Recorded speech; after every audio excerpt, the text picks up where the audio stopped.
Well, your new song "FU2" with AJ from Fire from the Gods. I was reading some of the lyrics, and some of the we outraged, but is it fake outrage? I'm afraid to say anything. You'll be offended in some way, and you say "fuck us." Well, fuck you too. Fake news, all a bunch of fake news. Hashtags being used to influence you. We want the truth. Yeah, man. To me, this sounds maybe like it's a bit about people being obsessed with these social media trends, always trying to follow what everybody's got going on, and maybe even a slight jab at cancel culture in there. Is that right, or am I totally off here?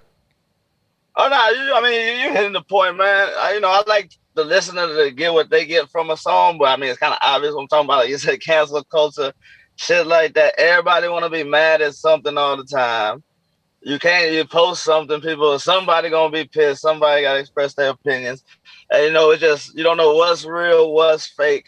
And it's a different time for me because I grew up listening to Tupac where he could express himself, and whether you like it or not, what I'm saying, it didn't mean I'm gonna lose my career or anything from it. You get what I'm saying? So sure. It was a different time, and I hate feeling like I need to mute myself for certain things, but they come with this shit nowadays, man. It's a weird time we're living in, but it's also cool that everybody gets to express their opinion. But I don't think everybody need to have the microphone sometimes, Hell yeah. Well, you were talking about growing up listening to Tupac, and you said you're in Houston. I know you're from Houston. Do you live in Houston still, or do you moved to L.A., right? Yeah, I moved back to Houston, L.A. While we had the lockdown shit going on in L.A., I was like, well, shit, I might as well go back to see the fam, you know what I'm saying? So I came back to Houston and all my old homies and everything. So when you see me on Instagram, I'm always at some goddamn party or something. You know what I'm saying? And I'm back with the fam, man. I just told him, I said, I got to calm down, bro. I need to chill the fuck out. Well, what I found interesting, you come from a sort of almost a family of music. I know you had said before that your family was obviously very into it. And I think your sister, she used to rap, right? And she started off with DJ Screw. Is that right? Yeah. Her, DJ Screw, RP, man. Yeah, before DJ Screw got huge and stuff, man, she used to rap with DJ Screw. There was a place called Soca Village where he was DJing.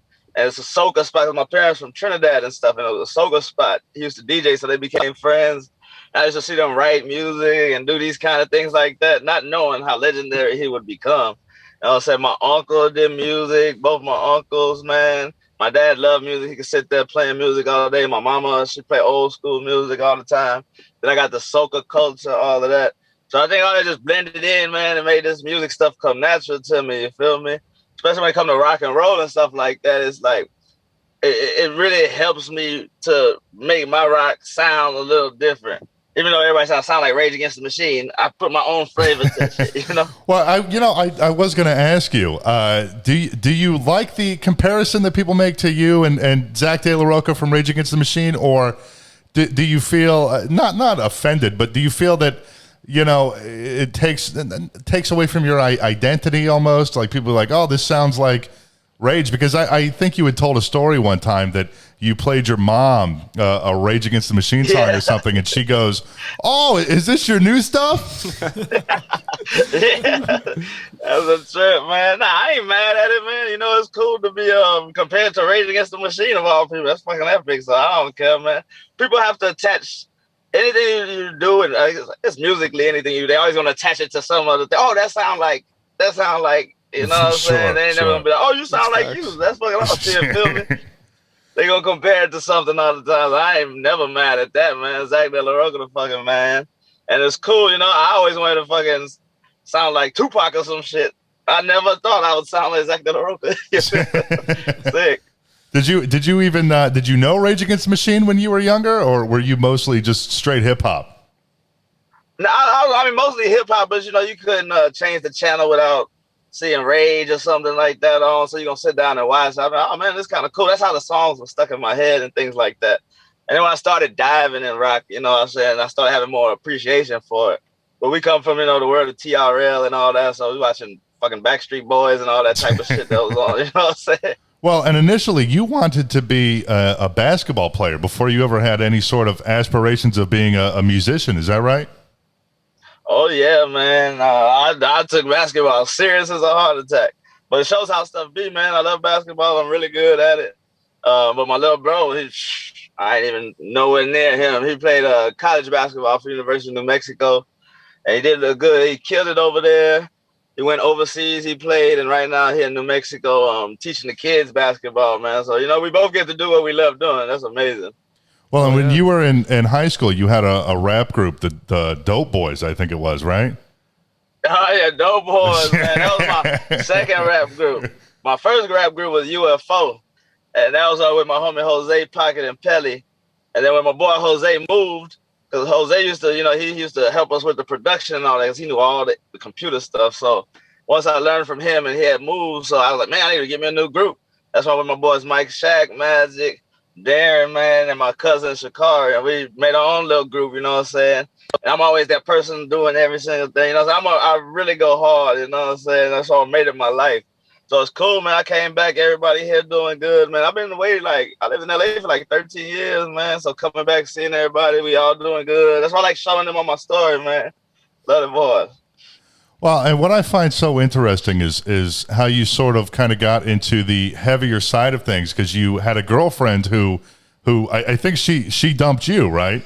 She left you, and you wanted to scream at her, which is when you decided to get into the heavier side of things, which is so fucking hilarious to me. I didn't know it was going to lead to all of this right here, but, I just felt like, oh, shit, I'm on to something, man. And I like the music. I can express my emotion better, you feel me? So I'm like, oh, shit, let me keep rocking this. That's why I said full circle. It's not full circle, 180, that's a good weird. But I was sampling mixtapes, and, I was sampling the rock artists, and it was, dope as fuck. Now I come here, bam, another mixtape, but on a bigger scale where I'm not even sampling no more. I'm featuring the artists on this. So I don't even have to sample them no more. It's crazy. Yeah, I'm assuming you're talking about Kids Against the Monsters with everybody we had mentioned earlier. Kids Against the Monsters. Yeah, all the homies on there, man. I got surprise after surprise after surprise. I can't wait, man. And, people going to be like, God damn. So the new people, they be like, oh, man, make a song on your own. I'm like, motherfucker, I got 2 fucking albums before. Y'all check my shit out, man. Yeah, honestly, the mixtape is fun. I started hearing your name a couple of years ago, and then when I was researching for this, I saw interviews with you from almost a decade ago. And I was like, whoa, holy shit! I've been in the fucking dark, but because you things kind of started for you on MySpace, right? I think it was was it the song About Your Ex, and you posted on MySpace and it started to blow up? I posted that one, yes. That went, and it made a lot of noise and got people knowing me. But what was a big help was the singer Circa Survive. He posted a song I had called Noose Around Hip Hop, man, and that just got a lot of people. I sampled Circa Survive's song, Living Together, I believe it was, and I made it a real deep song, you know what I'm saying, about stuff, and about how hip hop was kind of, going in the wrong direction.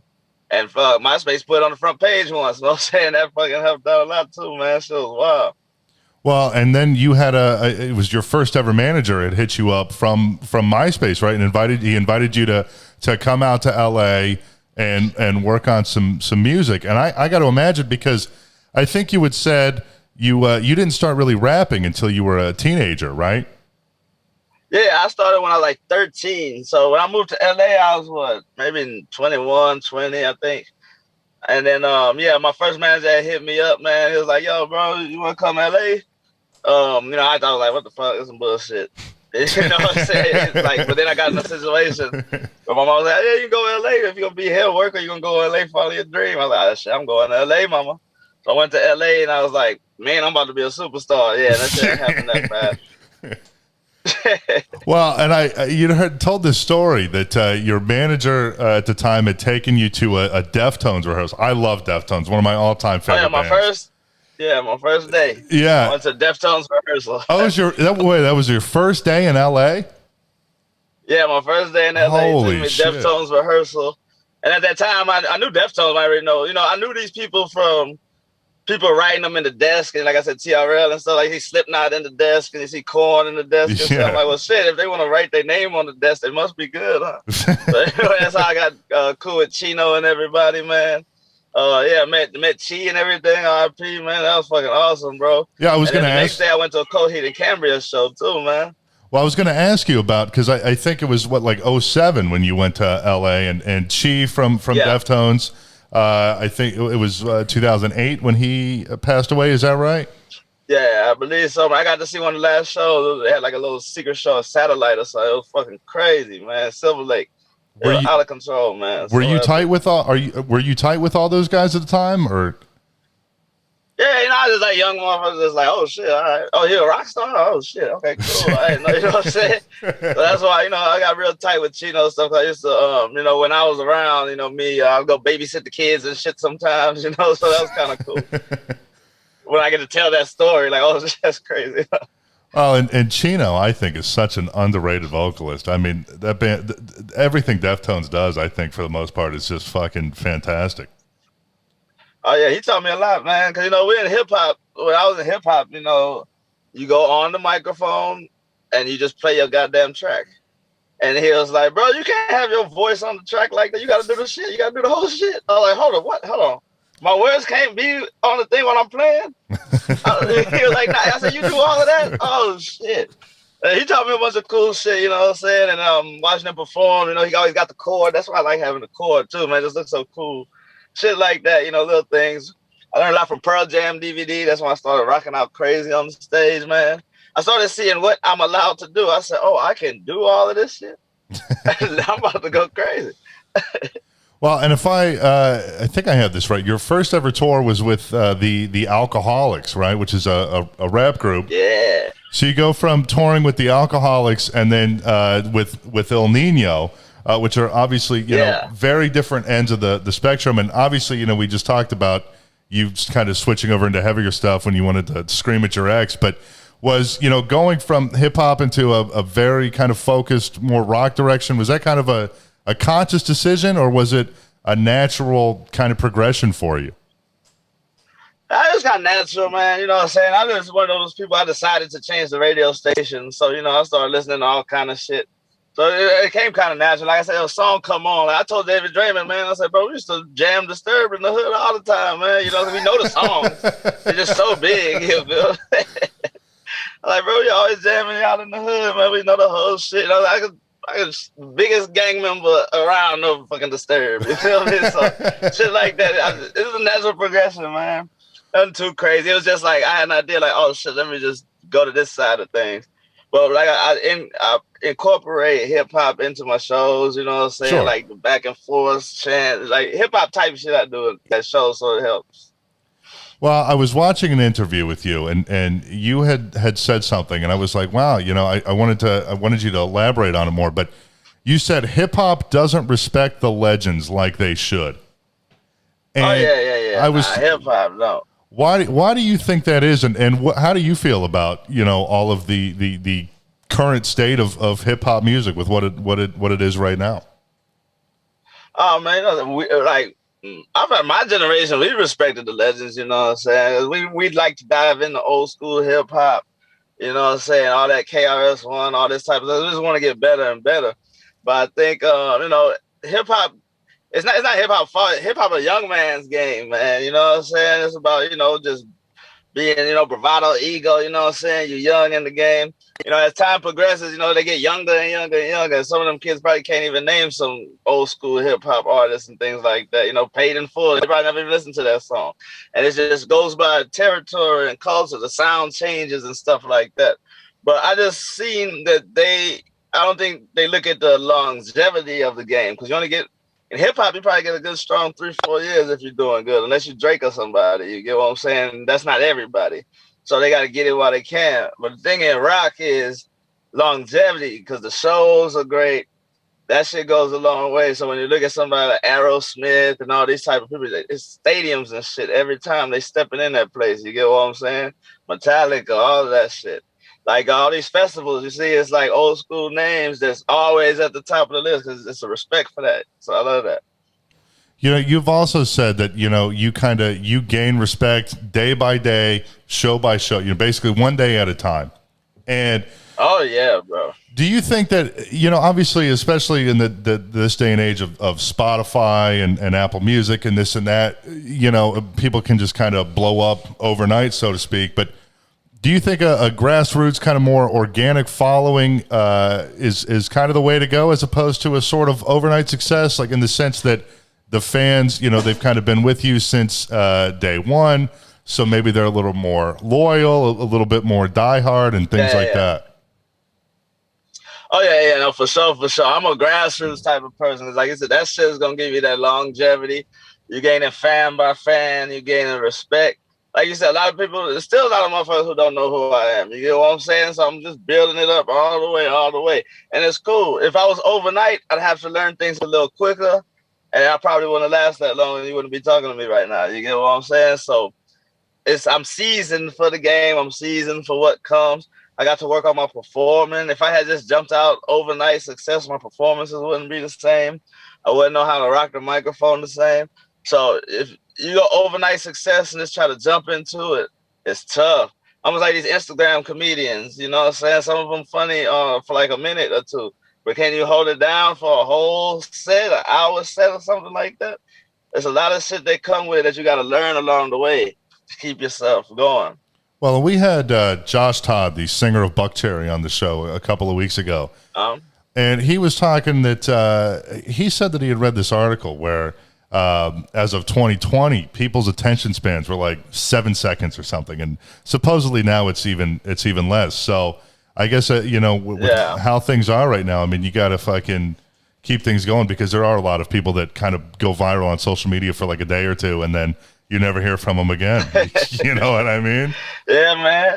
It's short attention spans, but I think the Spotify thing, they if they don't like it within the first 7 seconds or 5 seconds, but they're gonna change it.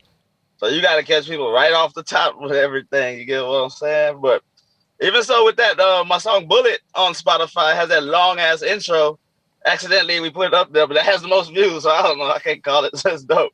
Well, I think that's the first song I ever heard from you, and I mean that song. I fucking love that song. That's a great song. Man, thank you, man. The one thing that I found just totally fucking nuts was when you did the song "We Believe" with David Draiman from Disturbed, and you know it was released prior to George Floyd's murder, and you know there's a lyric in there. I actually have audio. Let me play some. Let me just play this audio real quick for everybody listening, so they can understand what we're talking about. Here we go. I don't know what to believe. They blaspheme. All they friends are enemies. They full of rage and jealousy. It's suffocating. I cannot breathe. I can't breathe. I can't breathe. I can't breathe. I can't breathe. So you have this, you know, you're chanting, "I can't breathe," and this came out, you know, what was this? 6 months before the whole George Floyd thing happened. Yeah, man. And it's crazy, but go ahead. Go ahead, my bad. No, I was just gonna say it's crazy to me how you put that song out and then you know the phrase "I can't breathe" takes on a whole new meaning. You know, just a few months after that. The crazier part is I wrote that song like 4 years ago. 4 or 5 longer than that. I wrote that song a long time ago, man. I was just in the zone of what I want. But when I went to the studio with Mac Good, shout out, I just like, we just took the song and flipped it a whole different way, you know what I'm saying? And it took on a whole new life. You know, I didn't think that was going to happen from the shit, you know what I'm saying? So that's why in the video we gave it that whole thing with everything that was going on. But honestly, I meant it for different purposes. But like I said, it took on a whole nother life, and that's amazing, and it's almost sad at the same time because this shit's still going on. You get what I'm saying? If I wrote that long ago, and it still got shit like that going on, that's insane. So I would love to see change, man. Like I said, I'm 100% about the 99%, man. I'm all about. They trying to divide us. We gotta be together in this thing. I'm a representation of together. You know what I'm saying? Coming in the rock and roll. You know, race and shit don't really matter, man, coming in this shit. I got nothing but love out in this thing, man. So I wish we could all just operate like that, man, and say fuck the rest of them crazy motherfucking corporations and all that type of shit. You feel me? Well, it is crazy how an event like that, where I'm pretty sure, you know, it's I don't know a single person that disagrees with or agrees, I guess, rather, with what happened to George. Nobody is like, oh, that's so great what happened. Yet, you know, everybody's like on the same page, but yet somehow it has still managed to totally divide this country, even though everybody agrees. It's really fucking crazy. I went to in LA, you know, they did that whole little Black Lives Matter shit, you know, walking and protesting. And there was more goddamn white people than black people in that shit. Oh, this is fucking crazy.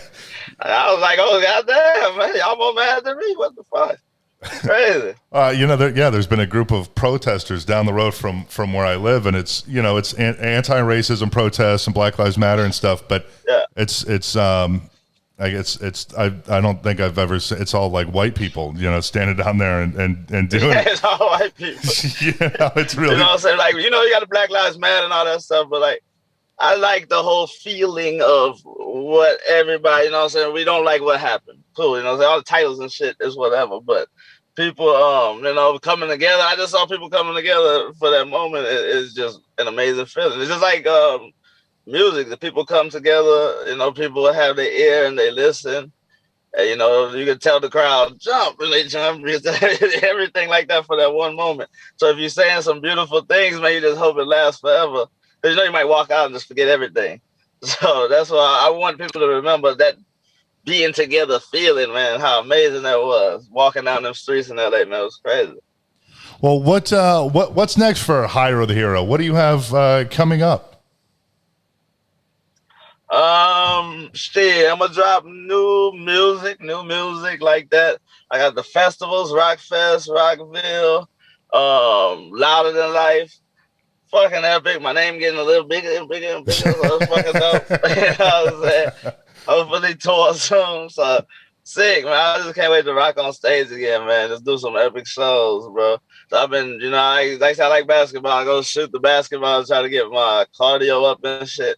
So I'm gonna be rocking, man. Hopefully within the sun and everything on that stage. Oh god damn, it's gonna be hard getting back them stage chops, man. So I can't wait to try though. Well, I'm hoping to see you live at some point. You're one of the few that I have never seen live, so hopefully I can catch a show at some point. Oh yeah, but I go hard. I go hard in the paint, man. That's dope. Oh, HYRO, thank you for coming on. I appreciate it. All good, brother. For real. Thank y'all so much. This is dope. Thank you. We'll be right back on the Crash Report. Hang on. We'll see you next time on the Crash Report. While you wait, make sure to like and subscribe to the show, damn it. Thanks for listening.